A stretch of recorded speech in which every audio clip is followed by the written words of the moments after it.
Welcome to Ajitha சமையல். நான் வந்து இன்னைக்கு ஒரு ஸ்நாக்ஸ் பண்ணலான்னு இருக்கேன். உருளைக்கிழங்கு வச்சு தான் நம்ம பண்ண போகிறோம். ரொம்ப ஈஸியாகவும் இருக்கும், டேஸ்டியாகவும் இருக்கும், முறுமுறுன்னு இருக்கும், எல்லாருக்கும் ரொம்ப பிடிக்கும். ஸோ இதை எப்படி செய்யலாம் அப்படிங்கிறத பார்க்கலாம். வாங்க ஃப்ரெண்ட்ஸ் பார்க்கலாம். ஸ்டவ் ஆன் பண்ணி பேன் அடுப்பில் வச்சிடலாம். பேன் காஞ்சிருட்டும். இப்போ நான் இதுக்காக ஒரு 4 உருளைக்கிழங்கு எடுத்து வேக வச்சு வச்சுருக்கேன். இப்போது பேன் காஞ்சிருச்சு. நான் வந்து 1 டீஸ்பூன் அளவுக்கு பட்டர் ஆட் பண்ணிக்கிறேன்.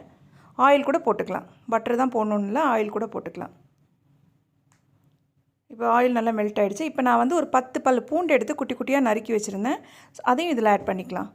ஆட் பண்ணிவிட்டு ஒரு வதக்கி விட்ருவோம்.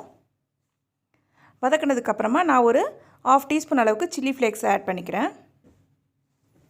இது ரெண்டையும் சேர்த்து ஒரு வதக்கிட்டு இப்போ நான் என்னென்னா, நம்ம இதுக்காக வந்து ஒரு பெரிய கப் அளவுக்கு நான் வந்து அரிசி மாவு எடுத்து வச்சுருக்கேன். ஸோ அந்த ஒரு கப்புக்கு 2 கப் அளவுக்கு நான் வாட்டர் ஆட் பண்ணுறேன். இதில் நம்ம இது ரெண்டையும் போட்டு நல்லா கலந்து தண்ணியை மிக்ஸ் பண்ணிவிட்டு இதில் நம்ம மாவு ஆட் பண்ணும்போது அவ்வளோ நல்ல வாசனையாக நல்லாயிருக்கும். இப்போ நம்ம இதில் கொஞ்சம் உப்பு ஆட் பண்ணிக்கலாம். உப்பு போட்டாச்சு. இப்போ கொஞ்சம் மூடி வச்சுருவோம், கொதிக்கட்டும். இப்போ கொதிச்சிருச்சு, தண்ணி கொதிச்சாச்சு. இப்போ நம்ம வந்து எடுத்து வச்சுருக்க மாவை வந்து இதை ஆட் பண்ணிக்கலாம். அரிசி மாவு. ஸோ இந்த ஒரு கப் அளவுக்கு நான் மாவு எடுத்து வச்சுருக்கேன். இது ஃபுல்லாக நல்லா கொட்டிட்டு நல்லா கலந்து விட்ருவோம். நல்லா ஒட்டாமல் நல்லா அந்த தண்ணியெல்லாம் வற்றி ஃபுல்லாக அதில் மாவெல்லாம் நல்லா பிரண்டு வர அளவுக்கு கிளறி விட்டுறணும். பாருங்கள், தண்ணியெல்லாம் நல்லா ட்ரை ஆகிடுச்சு. ஸோ இதே மாதிரி நல்லா அந்த பேனில் ஒட்டாத அளவுக்கு மாவு வந்து நல்லா திரண்டு வரணும். இப்போ இது கரெக்டாக வந்துருச்சு. இதுதான் நமக்கு கரெக்டான பதம். இதுதான். இப்போ இதை எடுத்து நம்ம வேறு ஒரு பவுலில் மாற்றிக்கலாம். இதை இப்போ நம்ம வேறு இதில் மாற்றியாச்சு. இப்போ நம்ம வேக வச்ச உருளைக்கிழங்கு இருக்கு இல்லையா, அதை இதில் சேர்த்துடலாம். நல்லா வேக வச்சு மசிச்சு வச்சு நல்லா மசிக்கணும். ஒரு சின்ன பீஸ் கூட இருக்கக்கூடாது, நல்லா மசிச்சு நல்லா இதே மாதிரி இருக்கணும். இப்போ இதில் வந்து திருப்பி நான் அந்த சில்லி ஃப்ளேக்ஸ் வந்து ஆட் பண்ணிக்கிறேன். இதுதான் போடணுன்னு இல்லை, நம்மக்கிட்ட சில்லி பவுடர் கூட நம்ம போட்டுக்கலாம். அதுக்கப்புறம் 1/2 டீஸ்பூன் அளவுக்கு மிளகுத்தூள் போட்டுக்கிறேன். அதுக்கப்புறம் கொஞ்சம் உப்பு ஆட் பண்ணிக்கலாம். கார்ன்ஃப்ளவர் மாவு போட்டுக்கிறேன் நான். இது வந்து 2 டீஸ்பூன் அளவுக்கு போட்டிருக்கேன். இப்போ இது நம்ம உப்பு போட்டுக்கலாம். இப்போ நம்ம பிசைஞ்சிட்டு நமக்கு கொஞ்சம் தளதளன்னு இருக்குது அப்படின்னா திருப்பியுமே நம்ம கொஞ்சம் பச்சரிசி மாவு ஆட் பண்ணி பிசைஞ்சிக்கலாம். நம்மக்கிட்ட சாட் மசாலா பவுடர் இருந்தால் கூட இதில் ஆட் பண்ணிவிட்டு பிசையலாம். இப்போ என்கிட்ட இல்லை. இப்போ நம்ம வந்து இதில் கொஞ்சம் எண்ணெய் ஆட் பண்ணிக்கலாம். நான் இந்த 1 டீஸ்பூன் ஃபுல்லாக ஆயில் போட்டிருக்கேன். இப்போ ஆயில் சேர்த்துட்டு நம்ம மாவை நல்லா பிசைஞ்சிக்கலாம். ஸோ நல்லா சாஃப்டாக வந்துருச்சு பாருங்கள். ஓகே ஃப்ரெண்ட்ஸ், நம்மளுடைய ஸ்நாக்ஸுக்கான அந்த மிக்ஸ் எல்லாம் ரெடியாக இருக்குது பாருங்கள்.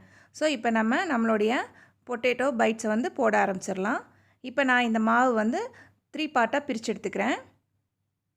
பிரித்து எடுத்துகிட்டு அதில் ஒரு பார்ட்டை மட்டும் எடுத்துகிட்டு இப்போ இதை வந்து உருட்டலாம். நல்லா சிலிண்டர் மாதிரி இப்படி பாருங்கள், நல்லா உருட்டி எடுத்துகிட்டு உருட்ட மாவு இந்த மாதிரி வரணும். ஸோ இந்த மாதிரி உருட்டிட்டு நம்ம இதை வந்து கட் பண்ணி எடுத்துக்கணும்.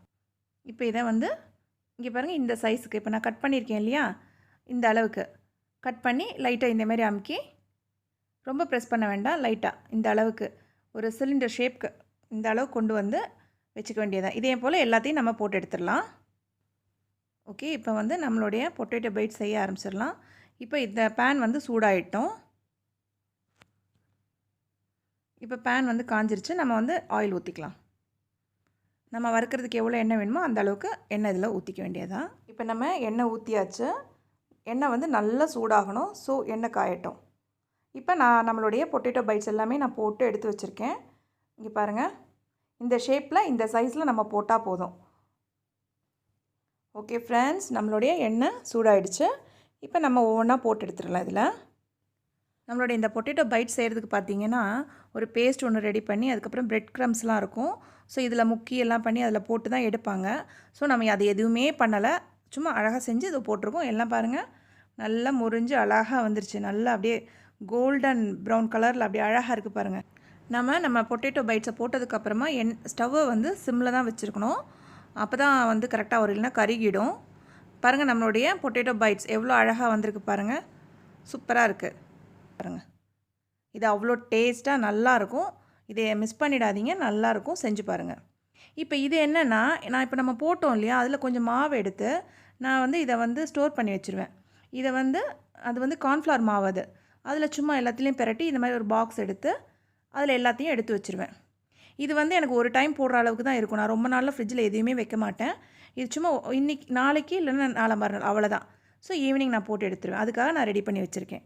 ஓகே ஃப்ரெண்ட்ஸ், நம்மளுடைய கிறிஸ்பியான கார்லிக் பொட்டேட்டோ பைட்ஸ் வந்து சூப்பராக ரெடி ஆகிடுச்சு. பாருங்கள், அப்படியே வந்து டொமேட்டோ சாஸில் தொட்டு சாப்பிட வேண்டியது தான். இங்கே பாருங்கள், நல்லா முறுமுறுன்னு இருக்குது. வெளியே உள்ளே ஓப்பன் பண்ணி பிச்சு காமிக்கிறேன் பாருங்களேன். இங்கே பாருங்கள், உள்ளெல்லாம் நல்லா வெந்து சாஃப்டாக எப்படி இருக்குது பாருங்கள். அழகாக வந்திருக்கு, கரெக்டாக வந்திருக்கு. ஸோ இதை வந்து சாஸில் முக்கி நம்ம சாப்பிட வேண்டியது தான். சூப்பராக இருக்கும். ஸோ நம்மளுடைய கார்லிக் பொட்டேட்டோ பைட்ஸ் வந்து ரெடி ஆகிடுச்சு. ஈவினிங்கான ஸ்நாக்ஸை ரெடி பண்ணியாச்சு. இதே போல் நீங்களும் உங்கள் வீட்டில் ட்ரை பண்ணி பாருங்கள். ரொம்ப ஈஸியாக செஞ்சிடலாம்.